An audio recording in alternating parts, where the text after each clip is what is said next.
আসসালামু আলাইকুম। আমাদের দেশে হরেক রকম সুস্বাদু ভর্তা আমরা করে থাকি।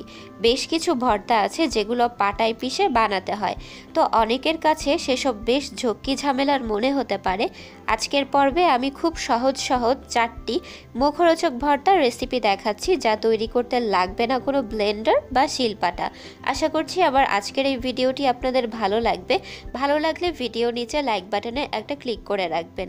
আমার এরকম নিত্য নতুন রেসিপির আপডেট পেতে আমার চ্যানেলটি সাবস্ক্রাইব করে পাশে থাকা বেল বাটনটিতে ক্লিক করে রাখবেন। প্রথমেই দেখাচ্ছি ভাজা বেগুনের ভর্তা। এখানে আমি দুটো ছোট সাইজের বেগুন চাক করে কেটে নিয়েছি, এরপর খুব ভালোভাবে ধুয়ে পরিষ্কার করে নিয়েছি। এর ভেতরে আমি স্বাদ অনুযায়ী লবণ এবং আধা চা চামচ হলুদ গুঁড়ো দিয়ে উল্টে পাল্টে খুব ভালোভাবে মেখে নিচ্ছি। এখন বেগুনগুলোকে ভাজার জন্য একটা ফ্রাইং প্যানে আমি পরিমাণ মতো তেল নিয়ে নিয়েছি। এরপর একটা একটা করে বেগুন দিয়ে মাঝারি আঁচে ভেজে নিচ্ছি।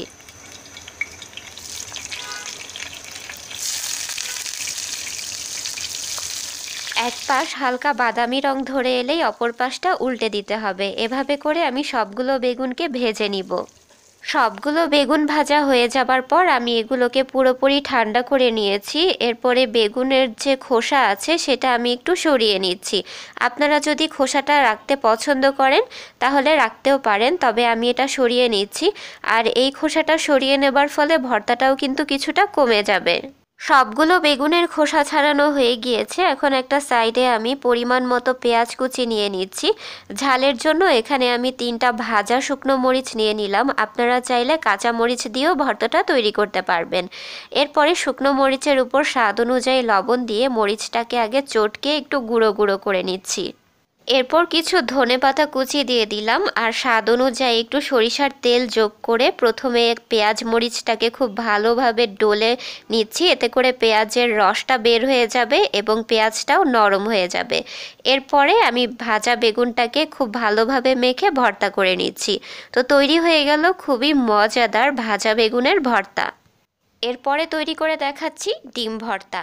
এখানে আমি 3টি ডিম ভালোভাবে সেদ্ধ করে নিয়েছি, অর্থাৎ ডিমগুলোকে আমি হার্ড বয়েল করে খোসাটা ছাড়িয়ে পুরোপুরি ঠান্ডা করে নিয়েছি। এরপর 3টা ভাজা শুকনো মরিচের বোটা ছাড়িয়ে নিচ্ছি। আপনারা চাইলে কাঁচা মরিচও ব্যবহার করতে পারবেন। তারপর স্বাদ অনুযায়ী লবণ দিয়ে মরিচটাকে প্রথমে গুঁড়ো গুঁড়ো করে নিচ্ছি। এরপরে স্বাদ অনুযায়ী পেঁয়াজ কুচি, ধনেপাতা কুচি এবং সরিষার তেল দিয়ে খুব ভালোভাবে মেখে নিব, যাতে করে পেঁয়াজের রসটা বের হয় এবং পেঁয়াজটাও নরম হয়ে যায়। এরপরে ডিমটাকে খুব ভালোভাবে চটকে সব কিছু একত্রে মেখে ভর্তা করে নিলেই তৈরি হয়ে যাবে খুবই মজাদার ডিম ভর্তা। পরবর্তী রেসিপি হচ্ছে মসুর ডালের ভর্তা। মসুর ডালের ভর্তার জন্য একটা কড়াইতে আমি আধা কাপ পরিমাণ মসুর ডাল নিয়ে নিচ্ছি আর ডালটাকে আমি খুব ভালোভাবে ধুয়ে পরিষ্কার করে নিয়েছি। এর ভেতরে আমি জাস্ট 1 চিমটি হলুদ গুঁড়ো এবং পরিমাণ মতো পানি দিয়ে একটা ঢাকনা দিয়ে ঢেকে মাঝারি আঁচে ডালটা সেদ্ধ করে নিব। তো এই পর্যায়ে আমি লবণ দেইনি, ভর্তা করার সময় একবারে লবণটা যোগ করব। তো ডালটা দেখুন সেদ্ধ হয়ে গিয়েছে। যখন পানিটা পুরোপুরি শুকিয়ে যাবে ওই পর্যায়ে চুলা থেকে নামিয়ে নিয়ে পুরোপুরি ঠান্ডা করে নিব। ডালটা পুরোপুরি ঠান্ডা হয়ে যাবার পর আমি আলাদা প্লেটে উঠিয়ে নিয়েছি। এরপর 3টা ভেজে নেওয়া শুকনো মরিচ দিয়ে দিচ্ছি। এরপর স্বাদ অনুযায়ী লবণ যোগ করে মরিচটাকে ভেঙে নিচ্ছি। এরপরে পেঁয়াজ কুচি, ধনেপাতা কুচি ও সরিষার তেল দিয়ে মেখে নিব। এরপর ডালের সাথে সব কিছু একত্রে মেখে নিলেই তৈরি হয়ে যাবে মসুর ডালের ভর্তা। আর আপনারা চাইলে এই ভর্তাতেও কাঁচা মরিচ ব্যবহার করতে পারবেন শুকনো মরিচের পরিবর্তে। সর্বশেষ রেসিপি হচ্ছে কালাই ডালের ভর্তা। এখানে আমি 1 কাপ পরিমাণ মাসকলাইয়ের ডাল নিয়ে নিয়েছি। ডালটাকে খুব ভালোভাবে ধুয়ে পরিষ্কার করে নিতে হবে। এরপর প্রেসার কুকারে পরিমাণ মতো পানিতে ডালটা দিয়ে 1 চিমটি হলুদ গুঁড়ো দিয়ে সেদ্ধ করে নিতে হবে। যেহেতু এই ডালটা একটু শক্ত ধাঁচের এবং সেদ্ধ হতেও একটু বেশি সময় নেয়, সেজন্য আমি প্রেসার কুকারে সেদ্ধ বসিয়ে দিয়েছি। 4 থেকে 5টা সিটি লাগবে সেদ্ধ হতে। 4 থেকে 5টা সিটি বাজার পর আমি প্রেসার কুকারের ঢাকনাটা খুলে নিয়েছি। দেখুন এখনও কিন্তু পানি রয়ে গেছে। এই অতিরিক্ত পানিটা আমি টানিয়ে ফেলবো একটু শুকনো শুকনো করে জাল করে নিচ্ছি।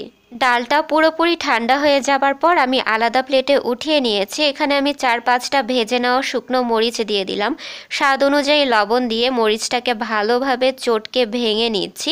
এরপর ওই একইভাবে পেঁয়াজ কুচি, ধনেপাতা কুচি এবং সরিষার তেল দিয়ে খুব ভালোভাবে মেখে নিব। এরপর ডালের সাথে সব কিছু একত্রে মেখে ভর্তা করে নিলেই তৈরি হয়ে গেল মজাদার কালাই ডালের ভর্তা।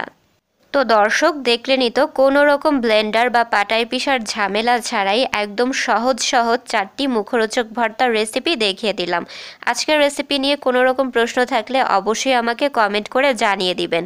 এছাড়াও আমার চ্যানেলে আরও নানা রকম দেশীয় মজার মজার ভর্তার রেসিপি দেওয়া আছে। ভর্তার পুরো প্লে লিস্টের লিঙ্কটা আমি নিচে ডেসক্রিপশন বক্সে দিয়ে দিয়েছি, চাইলে সেগুলোও দেখে নিতে পারেন। আমি তাহলে আজকের মতো বিদায় নিচ্ছি। সবাই খুব ভালো থাকবেন। আল্লাহ হাফেজ।